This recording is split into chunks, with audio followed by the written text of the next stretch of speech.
ہم اپنا آج کا سبق شروع کرتے ہیں۔ اعوذ باللہ من الشیطان الرجیم، بسم اللہ الرحمن الرحیم۔ عدالتی نظام کے اندر ایک وکیل کو پتہ ہوتا ہے کہ یہ بندہ 100% قصوروار ہے، مجرم ہے، لیکن وہ صرف اپنے دنیاوی پیسوں کی خاطر اس جھوٹے شخص کا مقدمہ لڑ رہا ہوتا ہے اور اس کو سچا ثابت کرنے کی پوری کوشش کر رہا ہوتا ہے۔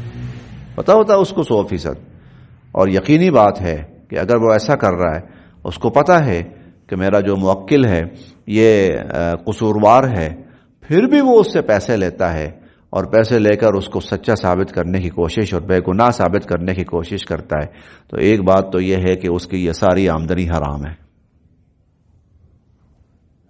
اس کی ساری آمدنی حرام ہے۔ اگر کوئی کسی قاتل کو وہ وہ بے گناہ ثابت کرنے کی کوشش کر رہا ہے تو پھر وہ خود قاتل ہے، آمدنی حرام ہے۔ دوسری بات یہ ہے کہ وہ اس کے جھوٹ میں پورے کا پورا اور اس کی برائی میں پورے کا پورا اس کے ساتھ شامل ہے۔ فَمَن يُجَادِلُ اللَّهَ عَنْهُمْ يَوْمَ الْقِيَامَةِ، یہ بتاؤ قیامت کے دن اللہ کے سامنے اس کا مقدمہ کون لڑے گا؟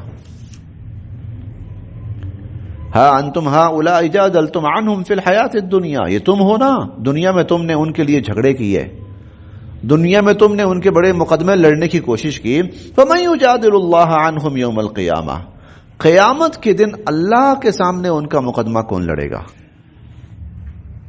ام یا من یکون علیہم وکیلا، کون ہوگا جو ان کے معاملے کی ذمہ داری قبول کرے گا؟ کون ہوگا جو ان پر ذمہ داری قبول کرنے والا ہوگا؟ ومن یعمل سوءا، اور یقینی بات ہے کوئی نہیں، یقینی بات ہے کوئی نہیں، یقینی بات ہے قیامت کے دن کوئی نہیں۔ ہم بار بار پڑھ رہے ہیں اور آگے بھی پڑھیں گے، جن لوگوں نے شرک کیا، جن لوگوں نے شرک کیا، فخر کیا دنیا میں اس شرک کے اوپر، اڑے رہے وہ اپنے شرک کے اوپر، اور اپنے شرک کی خاطر انہوں نے نبیوں کا مقابلہ کیا اور جنگیں کی، اور ان کی دنیا میں پوری تاریخ ہے کہ وہ شرکیہ نظام کے حمایتی تھے، شرکیہ نظام کے محافظ بننے کی کوشش کرتے رہے اور اس کے لیے وہ حق سے لڑتے رہے۔ قیامت کے دن کیا کہیں گے؟ 7ویں پارے میں ہم پڑھیں گے، واللہ ربنا ما کننا مشرکین، اللہ کی قسم، ہمارے رب اللہ کی قسم، ہم تو کبھی شرک کیا ہی نہیں ہے، ہم تو مشرک تھے ہی نہیں۔ تو وہ انکار کر دیں گے۔ کل قیامت کے دن کوئی شخص اللہ کے سامنے اپنی کسی غلطی کا دفاع کرنے کی پوزیشن میں نہیں ہوگا، اپنے کسی جرم پہ پردہ ڈالنے کی پوزیشن میں نہیں ہوگا، اپنی کسی غلطی کی اللہ کے سامنے وہ کوئی اس کی دلیل نہیں لا سکے گا۔ قیامت کا دن یوم الفصل ہے، فصل کا مطلب کیا ہے؟ سب کچھ کھل کے آ جائے گا۔ یوم تبلی السرائر، میں ٹھیک تھا یا میں غلط تھا، 100% ہر بندے کو پتہ چل جائے گا۔ قیامت تو خیر دور ہے، قبر میں جاتا ہے نا انسان تو فرشتے کے 3 سوال سب کچھ کھول کے رکھ دیتے ہیں، فرشتے کے جو 3 سوال ہیں وہیں سب کچھ کھول کے رکھ دیتے ہیں۔ اللہ تعالیٰ کیوں قرآن کریم میں بار بار فرماتے ہیں کہ یہ دنیا جو ہے نا یہ دھوکے کی جگہ ہے، اور سب سے بڑا دھوکہ کیا ہے؟ انسان برائی اور غلط کام کے اوپر پوری قوت کے ساتھ ڈٹا ہوا ہوتا ہے، پوری ڈٹائی کے ساتھ ڈٹا ہوا ہوتا ہے وہ برائی کے اوپر، اور اس کی اپنی ساری طاقت اور قوت اس پہ لگ رہی ہوتی ہے کہ میں اپنی اس برائی کا دفاع کیسے کروں، اور میں اس کو کیسے پروان چڑھاؤں، اور میں اس کو کیسے مضبوط کروں۔ اور ادھر اس کی آنکھ بند ہوئی، اسے پتا چلے گا کہ مجھ سے بڑا بیوقوف بھی دنیا میں کوئی تھا کہ جو اپنے کلہاڑیاں اپنے سر پہ اور اپنے پاؤں پہ مارتا رہا ہے۔ یوم تبلی السرائر، سب کچھ کھل کر سامنے آ جائے گا۔ جو لوگ باطل قوت، باطل نظام، باطل کی کسی بھی چیز، برائی کی کسی بھی چیز کے وہ حمایتی ہیں، اس کے مددگار ہیں، قیامت کے دن کہتے ہیں کہ یا اللہ نہیں ہم نے تو نہیں کیا، یا اللہ ہم نے نہیں کیا، بالکل نہیں کیا۔ ان کے پاس کوئی دلیل ہی نہیں کہ وہ یہ کہہ سکیں کہ ہم نے کیا ہے، ان کو کوئی دلیل ہی نہیں۔ دنیا میں کفار کہتے رہے ہیں، بار بار کہتے رہے ہیں، ہم بار بار پڑھیں گے، نبیوں سے کہتے تھے فاتنا بعذاب من عند اللہ، اللہ کی طرف سے جو عذاب لانا نہ لے آؤ، فامطر علینا حجارۃ من السماء، جو آسمان سے پتھروں کی بارش برسانی ہے نا برسا لاؤ، دنیا میں کہتے رہیں کفار، بڑے دھڑلے سے کہتے رہیں، اور جب قیامت کے دن اللہ کے سامنے جائیں گے اور عذاب سامنے جب ہے تو اس وقت ان کی سٹی گم ہو گئی. اب ان کے دل جو ہیں وہ ان کے قابو میں نہیں ہے، اب ان کے رنگ اڑے ہوئے ہیں، اب ان کے جسم کانپ رہے ہیں، اب ذلت کے مارے ان کی آنکھیں جھکی ہوئی ہیں. نہیں، اللہ کے سامنے کوئی آدمی نہیں، کوئی آدمی اپنی کسی غلطی کی کوئی دلیل نہیں لا سکے گا، اپنے کسی گناہ اور اپنے کسی برائی کو کسی اعتبار سے بھی جسٹیفائی نہیں کر سکے گا، نہیں کر سکے گا. انکار کرنے کی کوشش کرے گا کہ میری جان چھوٹ جائے، کسی طرح انکار کرنے کی کوشش کرے گا، لیکن جان نہیں چھوٹے گی. وَمَن يَعْمَلْ سُوءًا، قیامت اس لیے اللہ نے رکھی ہے. کیوں ڈرتے تھے سب لوگ قیامت سے؟ انبیاء علیہم السلام کیوں ڈرتے تھے قیامت سے؟ قیامت کا نام سن کر ان کے رونگٹے کھڑے ہو جاتے تھے. قیامت کو قیامت کیوں کہا جاتا ہے؟ قیامت کو قیامت اس لیے کہا جاتا ہے، دنیا کی ساری ہیرا پھیریاں اللہ نے یوں کھول کے رکھ دینی، بلکہ وہ 15ویں پارے کی بڑی عجیب آیت، بہت ہی عجیب آیت. وہ تو پڑھ کے نا آدمی کو ایک دفعہ تو بننا سوچتا ہے اللہ پتہ نہیں بنے گا کیا. اللہ پاک ہم سب کے لیے آسانی کا ہی معاملہ فرمائے. ہر انسان کا نامہ اعمال اس کے گلے میں لٹکا دیا جائے گا اور اسے کہا جائے گا اقرا کتابک، اپنی کتاب خود پڑھ. کفا بنفسک الیوم علیک حسیبا، اپنے حساب کتاب کے لیے تو خود ہی کافی ہے، اپنے حساب کتاب کے لیے تو خود ہی کافی.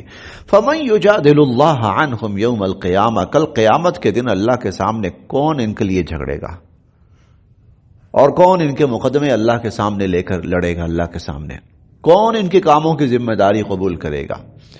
ومن یعمل سوءا او یظلم نفسہ، اور جو شخص کوئی برا کام کر بیٹھے یا اپنی جان پر ظلم کر بیٹھے، ثم یستغفر اللہ، پھر وہ اللہ سے معافی مانگے، یجد اللہ غفور الرحیم، تو وہ اللہ کو بہت بخشنے والا اور بہت رحم کرنے والا پائے گا. یہ ہے آخرت کی مصیبت سے بچنے کا حل. ہو گئی غلطی، ٹھیک ہے ہو گئی، یہیں پہ معافی مانگ لو، یہیں پر اعتراف کر لو. اعتراف وہاں بھی کرے گا انسان، اللہ کہیں گے آج نہیں، ربنا ابصرنا وسمعنا فرجعنا نعمل صالحا انا موقنون. اللہ ہم نے آنکھوں سے دیکھ لیا، کانوں سے سن لیا، یقین ہو گیا، ہمیں واپس بھیج دیجئے، اب ہم انسان نیک صالح بندے بن کے رہیں گے. اللہ فرمائیں گے کلا، ہرگز نہیں. اب پیچھے لوٹنے والا کوئی سین ہی نہیں رہا، اب تو آگے چلو، اب آگے. تو یہاں پر دنیا میں ہے، دنیا میں موقع ہے، معافی مانگ لے، اللہ سے غلطی کا اعتراف کر لے، ثم یستغفر اللہ، وہ اللہ سے اپنے گناہوں کی معافی مانگ لے، تو یجد اللہ غفور الرحیم، اللہ کو پائے گا وہ بخشنے والا اور بہت رحم کرنے والا. ومن یکسب اسما، اور جو کوئی گناہ کر بیٹھے، فانما یکسبہ علی نفسہ، تو اس کے گناہ کا وبال اسی کے اوپر ہوگا. وکان اللہ علیما حکیما، اللہ تعالی جاننے والے ہیں اور حکمت والے ہیں.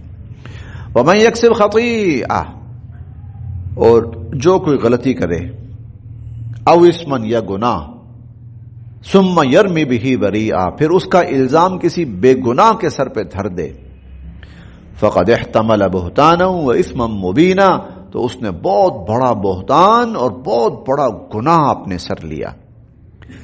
ولولا فضل اللہ علیک ورحمتہ، اور اگر اللہ کا فضل اور اللہ کی رحمت آپ کے شامل حال نہ ہوتی، لہمت طائفۃ منہم ان یضلوک، تو ان میں سے ایک جماعت نے یہ ارادہ کر لیا تھا کہ وہ آپ کو بھٹکا کے چھوڑیں.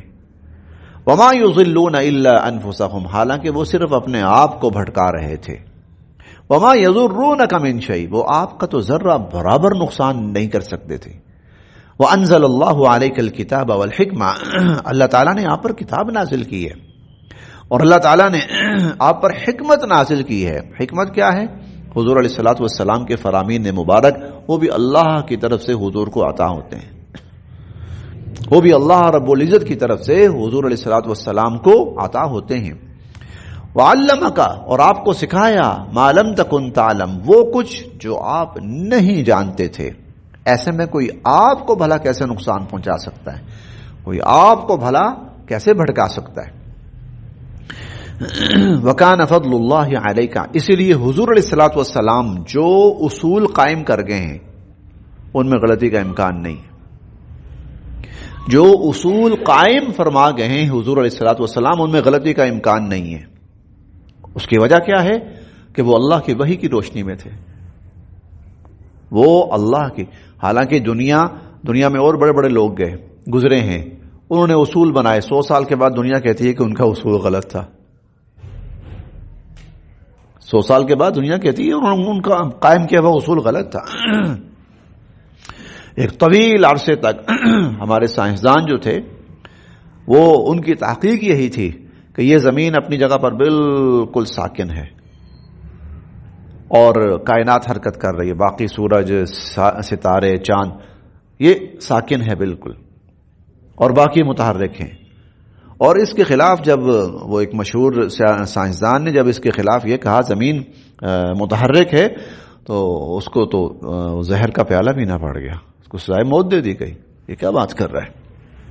سقراط تھا، اس کو زہر کا پیالہ پینا پڑ گیا. اس کو حکومت وقت نے زہر پلا کے مار ڈالا کہ اس نے یہ کیا حماقت کی ہے. اور بچہ جانتا ہے کہ ہماری زمین کس سپیڈ سے گھوم رہی ہے. انسانوں کے قائم کرتا ہوا اصول وہ 100 سال کے بعد، 150 سال، 200 سال کے بعد غلط ثابت ہو جاتے ہیں. لیکن حضور علیہ الصلوۃ والسلام کے قائم کردہ اصول جو بھی ہیں وہ 1400 سال کے بعد بھی جوں کہ 100% برحق صحیح ہیں ہر معیار کے اعتبار سے. کیوں؟